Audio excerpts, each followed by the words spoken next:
नमस्कार सर्वांना, Rupali delicious kitchen मध्ये आपलं स्वागत आहे। आज आपण मस्त असा दाणेदार खवा न वापरता अगदी सोप्या पद्धतीमध्ये कमी अशा वेळेत गाजरचा हलवा बघणार आहोत। एकदम असा दाणेदार आणि एकदम चविष्ट। तुम्हाला कळणार सुद्धा नाही यामध्ये खवा टाकलाय का नाही, कारण इतकं छान टेक्स्चर येतं हलव्याचं, तर तुम्हाला कळणार सुद्धा नाही याच्यात खवा आहे की नाही। तर मग सोप्या पद्धतीमध्ये रेसिपी सांगितलेली, त्यामुळे रेसिपी स्किप न करता संपूर्ण बघा। आणि चॅनलवर कोणी नवीन असाल तर चॅनलला सबस्क्राइब करा आणि जास्तीत जास्त माझा व्हिडिओ शेअर करा, म्हणजे अशा सोप्या पद्धतीच्या रेसिपी सर्वांपर्यंत पोहोचतील।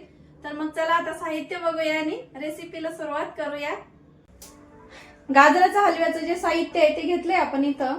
1 किलो गाजर होते, त्यातला जो पिवळा जो भाग असतो, हा जो कडक पिवळावाला भाग असतो, हा सर्व मी काढून टाकलाय पूर्ण गाजर मधला। आणि पूर्ण हे गाजर आपलं 800 ग्रॅम भरलं असेल अंदाजाने सांगते, पण 1 किलो गाजर घेऊन त्यातला पिवळा भाग तो कडक असतो आणि तो चांगला लागत नाही गाजर हलव्यामध्ये, त्यामुळे तो काढून टाकायचा।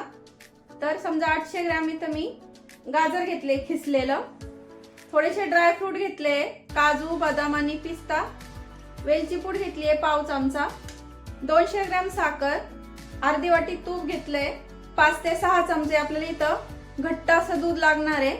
आणि दूध घ्यायचंय, तर वाटीचं प्रमाण सांगते, 4 वाट्या, ह्या वाटीचं प्रमाण सांगते तुम्हाला। 4 वाट्या गाजरचा खीस भरतो, त्याच वाटीने आपण इथं 1 वाटी साखर घेतलीये, अर्धी वाटी तूप घेतलंय आणि 1.5 वाटी दूध घेतलंय।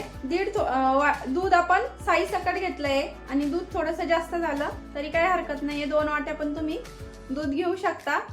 आणि ड्रायफ्रूट हे ऐच्छिक आहे, तुम्हाला वापरायचे असले तर तुम्ही वापरू शकता, नाही वापरले तरी चालतं। गाजर हलवा करायला सुरुवात करूया। तर इथं पसरट अशी कढई घेतली आहे, शक्यतो गाजर हलव्यासाठी पसरटच कढई घ्यायची, म्हणजे पटकन परतल्यात जातो। गॅस सुरू केलाय मी इथं। आता आपण 2 चमचे तूप टाकून घेणार आहे इथं,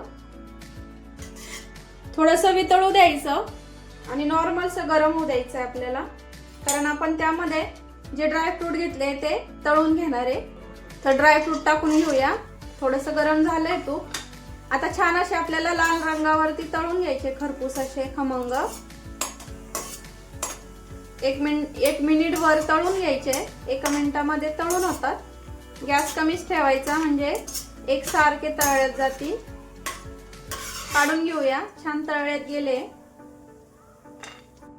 तर हे बघा, छान असे खरपूस तळून घेतले।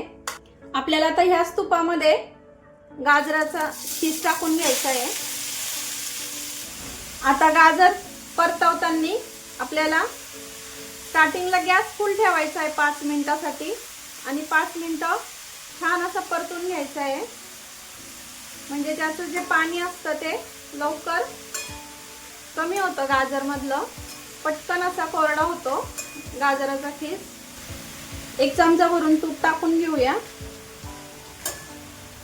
हे बघा 5 मिनिट झाले। आता गाजरचा असा रंग पण बदललाय, पाणी पण बरचसं कमी झालंय गाजरच्या खीस मधलं। तर हे बघा चांगलं असं छान आपल्याला इथं आता दूध टाकून घ्यायचंय, पूर्ण साई सकट दूध घेतलेलं आहे ते पूर्ण टाकूया। दूध टाकल्याच्या नंतर 2 मिनिटांनी आपल्याला गॅस मीडियम करायचा, आणि आता दूध आटेपर्यंत आपल्याला हे छान शिजून घ्यायचंय। तुम्हाला जर इथं मावा वापरायचा असेल तर तुम्ही इथं वापरू शकता मावा, पण नुसत्या दुधामध्ये पण खूप छान होतो। नसेल मावा अवेलेबल तर नुसत्या दुधात पण तुम्ही करू शकता हा गाजरचा हलवा। तर हे बघा 4 ते 5 मिनिटांनी पाणी कमी झालंय, थोडासा मॅश करायचा हलवा, झाऱ्याच्या साहाय्याने करायचा किंवा मॅशरच्या साहाय्याने, म्हणजे छान असा दाणेदार हलवा तयार होतो। आता थोडासा ओलसर दिसतोय, ह्या स्टेजला आपल्याला इथं साखर टाकायची आहे। साखर तुम्ही थोडीशी कमी अधिक करू शकता। मिक्स करून घेऊया। साखर टाकल्यावर पण पुन्हा मॅश करायचं आपल्याला। साखर टाकल्यावर पुन्हा आणखीन थोडासा जास्त ओलसर होतो, कारण साखरेचं पाणी तयार होतं, पाक तयार होतो. त्यामुळं गॅस मिडियमच ठेवायचा आहे. मिडियम गॅसवरती छान परतून घ्यायचं आहे आपल्याला. तर हे बघा पुन्हा पाणी झालंय साखरेचं. आता 4 ते 5 मिनिट आपल्याला पुन्हा मिक्स करत राहायचं आहे 1-1 मिनिटांनी, नाहीतर खाली करपू शकतो हलवा. त्यासाठी 1-1 मिनिटांनी आपल्याला छान हलवत राहायचा आहे हलवा. तर 4 ते 5 मिनिट झाले. तर बघू शकता साखरेचं पाणी पण बरंचसं असं कमी झालंय, पण आपल्याला अजून छान कोरडा करून घ्यायचा आहे हलवा, म्हणजे 8 दिवस आरामात टिकतो. पूर्ण सुक्का झाला पाहिजे हा, म्हणजे छान असा दिसायला पण छान असा दाणेदार दिसतो आणि खायला पण छान लागतो. मावा नाही टाकलाय तरी पण खूप छान लागतो असा पेड्यासारखा, खव्यासारखा, कारण आपण भरपूर दूध इथं टाकलेलं आहे. तर अजून 3 ते 4 मिनिट छान असं परतून घेऊया आपण. आता या स्टेजला आपल्याला सारखा असा मॅश करत राहायचा आहे, कारण तो छान शिजला पण आहे. गॅस मध्यमच ठेवायचा आहे, मध्यम गॅसवरती आपल्याला शिजून घ्यायचा आहे हलवा. तर भरपूर असा सुक्का व्हायला लागलाय आता. अजून फक्त आपल्याला 3 ते 4 मिनिट परतून घ्यायचं आहे. त्याआधी आपल्याला इथं वेलची पूड टाकून घ्यायची आहे. वेलची पूड टाकून घेऊया. मिक्स करायचा. आपल्याला आता गॅस कमी करायचा आहे आणि कमी गॅसवरती 4 ते 5 मिनिट आपण आणखीन हलवा परतून घेऊया. तर हे बघा छान असा आपला हलवा सुक्का तयार झालेला आहे इथं. आता आपल्याला सर्वात शेवटी इथं आणखीन 1 चमचा भरून तूप टाकायचं आहे आणि तळून घेतलेले ड्रायफ्रूट. आता पुन्हा छान असं मिक्स करायचं आणि तूप टाकल्याच्या नंतर आणखीन 2 मिनिट आपल्याला हा हलवा परतून घ्यायचा आहे. गॅस कमीच ठेवलेला आहे मी. तर हे बघा 2 ते 3 मिनिट झाले आणि हलवा तयार होण्यासाठी मला पूर्ण जवळपास 30 ते 35 मिनिट लागले आहेत परतवण्यासाठी.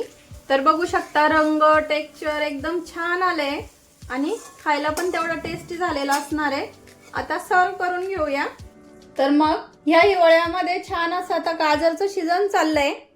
तर ह्या सीझन मध्ये तुम्ही छान असे गाजर येत आहे मार्केटमध्ये, बाजारामध्ये लाल बुंद असे.